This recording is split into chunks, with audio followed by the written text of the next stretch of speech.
तो दोस्तों, match week 13 बहुत ही ख़तरनाक होने वाला है। लिवरपूल मेरे हिसाब से बेस्ट टीम है इस टाइम लीग की। मैनचेस्टर सिटी कभी भी अपनी फॉर्म ऑन द ट्रॉट जीत सकती है, कभी भी जीत सकती है मैनचेस्टर सिटी, बट लिवरपूल और मैनचेस्टर सिटी का इस वीक मैच है। तो मेरे हिसाब से अगर ये मैच लिवरपूल जीत जाती है तो out and out City is out of the title race for me. Arsenal is according to me out of the title race for now, but in case Liverpool ये मैच हार जाती है, which is very unlikely, तो Liverpool तो Arsenal आ सकती है title race में वापस, क्योंकि टाइटल आर्सेनल ज़्यादा पॉइंट पीछे नहीं है मैनचेस्टर सिटी से। एंड लिवरपूल को भी लिवरपूल से वो 9 पॉइंट पीछे थी, जो कि 6 पॉइंट का गैप रह जाएगा, तो वो भी बहुत मुश्किल होगा लिवरपूल वो आर्सेनल के लिए वो ब्रिज करना। बट आर्सेनल को वेस्ट हैम से अपना मैच जीतना पड़ेगा, तो बहुत ही इंटरेस्टिंग वीक होने वाला है। और ये अगर मेरे हिसाब से ये टाइटल डिसाइडिंग वीक होगा, क्योंकि मैं मैनचेस्टर सिटी को ही एक टाइटल कंटेंडर मानता हूँ। तो अगर मैनचेस्टर सिटी के लिए तो ये मस्ट विन गेम है, और अगर मैनचेस्टर सिटी नहीं ले पाती तो भी मेरे हिसाब से मैनचेस्टर सिटी भी बहुत मुश्किल से जीत पाएगी ये टाइटल। 8 पॉइंट्स बाइंड है लिवरपूल के। और आर्सेनल के लिए ये मैच जीतना बहुत ज़रूरी है वेस्ट हैम से। इस वीक जो आर्सेनल का मैच है वेस्ट हैम के साथ, बहुत ज़्यादा ज़रूरी है। कुछ ना कुछ रिज़ल्ट लेके आना होगा आर्सेनल को। लेकिन और अगर ऐसा होता है कि मान लो आर्सेनल वेस्ट हैम से ड्रॉ कराती है, तो कोई भी किसी भी ड्रॉ या हार जाती है आर्सेनल, क्योंकि अवे है वेस्ट हैम से, लंदन डर्बी है, कुछ भी हो सकता है। तो अगर आर्सेनल की मैच हार जाती है तो भाई कुछ नहीं कह सकते, कुछ भी हो सकता है। आर्सेनल बाहर निकल जाएगी मेरे हिसाब से। आर्सेनल बिल्कुल बाहर हो जाएगी टाइटल रेस से, अभी भी बाहर है यार। बहुत मुश्किल है आर्सेनल के लिए जीतना, जिस हिसाब से लिवरपूल खेल रही है। और किलियन एम्बापे के साथ बहुत बुरा करा भाई। किलियन एम्बापे के साथ बहुत बुरा करा वर्जिल वैन डाइक ने। मैंने भी वो इमेजेस देखी हैं जिसमें उल्टा पड़ा हुआ किलियन एम्बापे। तो रियल मैड्रिड जैसी टीम को बहुत मतलब 10-10 मिनट तक पोजीशन नहीं दी लिवरपूल ने। और उसके बाद अब मैनचेस्टर सिटी से ये मैच है। लिवरपूल की इंजरी लिस्ट काफ़ी बड़ी है। लिवरपूल के लिए गंडगान बोल रहा हूँ, लिवरपूल के लिए कोनाटे इंजर्ड है, जॉट आउट है, एलिसन बैकर आउट है। और मेन तो उनका इस बार कोनाटे ही आउट है, तो मेरे ख्याल से जो गोमेज उसका प्लेस लेगा। But Virgil van Dijk and Konate were the two pillars. Defence starting पहले मैच में उन्होंने आर्ने स्लॉट ने डिफेंस में क्वांशा को चूज़ करा था, बट हाफ टाइम पे उसे चेंज करके उसको बुला लिया था, कोनाते को बुला लिया था। और उसके बाद से वो तब से रेगुलरली खेल रहा था कोनाते, बट इस वीक कोनाटे नहीं होगा।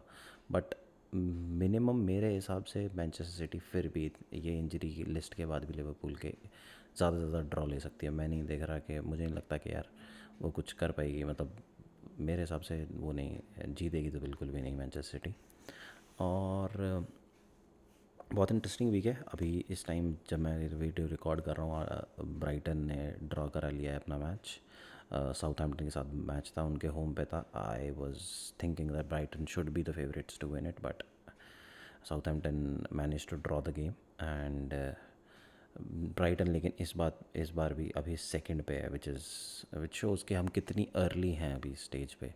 ब्राइटन नो डाउट बहुत अच्छा खेल रही है प्रीमियर लीग में, बट हम अभी इतने जल्द ही अपने फेवरेट्स नहीं बना सकते। बट लिवरपूल और दूसरी टीम्स में गैप इतना ज़्यादा हो गया है कि अब लिवरपूल टाइटल फेवरेट्स लगने लग गई है। बट टॉप 4 फेवरेट्स मेरे हिसाब से अभी कोई भी नहीं है। चेल्सी को भी हम रूल आउट नहीं कर सकते। चेल्सी का अपना मैच है एस्टन विला के साथ, जो कि बहुत बड़ा मैच होने वाला है इस वीकेंड, क्योंकि एस्टन विला को इस सीज़न फॉर्म तो अच्छी नहीं रही है एस्टन विला की, और चेल्सी की बहुत अच्छी रही है। बट एस्टन विला किसी के अगेंस्ट भी मतलब तुम उनको बाहर नहीं निकाल सकते कि भाई एस्टन विला रिजल्ट नहीं निकाल सकती। तो आई थिंक एस्टन विला भी ड्रॉ करा सकती है ये मैच। और अगर ड्रॉ करा देती तो आई थिंक ब्राइटन का गोल डिफरेंस अच्छा है, but I might be wrong. तो ब्राइटन ही उस पर रहेगी। And my favourites for Liverpool versus Manchester City game is Liverpool, no doubt, क्योंकि आर्ने स्लॉट टैक्टिक्स में बहुत आगे निकल चुका है। और मेरे हिसाब से ना मिडफील्ड मैनचेस्टर सिटी का थोड़ा लेग्स लैक कर रहा है, मतलब वो भाग नहीं पाता। जो रॉड्री उनका डिस्टेंस कवर करता था, उनकी पासिंग लाइंस कट करता था, वो कर ही नहीं पा रहा है गुंडगान। तो आई थिंक क्योंकि अगर मैं कल का गेम देखूँ उनका, लिवरपूल का रियल मैड्रिड के अगेंस्ट उन्होंने मॉड्रिच को टारगेट करा था। जैसे ही मॉड्रिच के पास बॉल आती थी वो उन्हें उसे ओवरलोड करते थे और उससे बॉल छीनने की कोशिश करते थे। और ऐसे ही मैन यूनाइटेड का गेम अगर आपको याद होगा तो उन्होंने कैसेमीरो को टारगेट करा था। तो ऐसे ही आई थिंक कि वो गुंडोगान को टारगेट करेंगे। और आई थिंक के मैनचेस्टर सिटी टैक्टिक्स बदल के बस तो पाक नहीं बट एक रेगुलेटेड गेम खेलेगी, ना कि ज़्यादा प्रेस करेगी लिवरपूल को, क्योंकि उन्हें पता है कि अगर वो ये मैच हार जाते हैं तो they are out of the title race.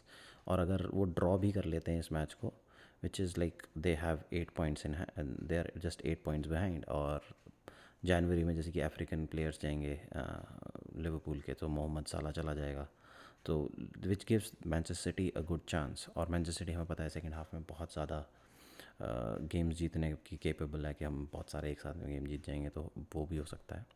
और टॉटनम का मैच है फुलम के साथ। टॉटनम भी इस टाइम बहुत अच्छा खेल रही है, बट यही है कि कंसिस्टेंसी लैक कर रही है। अटैक बहुत अच्छा करती है, कंसिस्टेंसी लैक कर रही है। तो Tottenham I think will be able to win easily against Fulham. और अगला match Manchester City versus Everton, Manchester United versus Everton है। रूबन आमोरिम का सेकंड मैच है, और अभी यूरोपा लीग में जीता भी है, तो देखो क्या क्या चेंजेस करता है। But I think United it should be pretty easy, because Everton की फॉर्म तो इस सीज़न फिर से ख़राब रही है, तो I think it should be pretty easy for Manchester United as well. और आर्सेनल वर्सेस वेस्ट हैम में I think West Ham will be able to nick a draw, but Odegaard वापस आ चुका है तो कुछ नहीं कह सकते।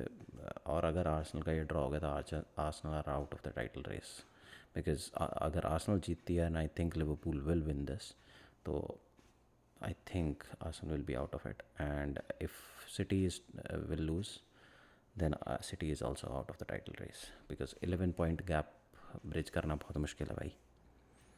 Thank you. और मुझे बताना कि तुम्हें क्या लगता है कि कौन नंबर 1 इस सीज़न फेवरेट्स है प्रीमियर लीग का, और टॉप 4 में कौन कौन आ सकता है, कमेंट करके ज़रूर बताना।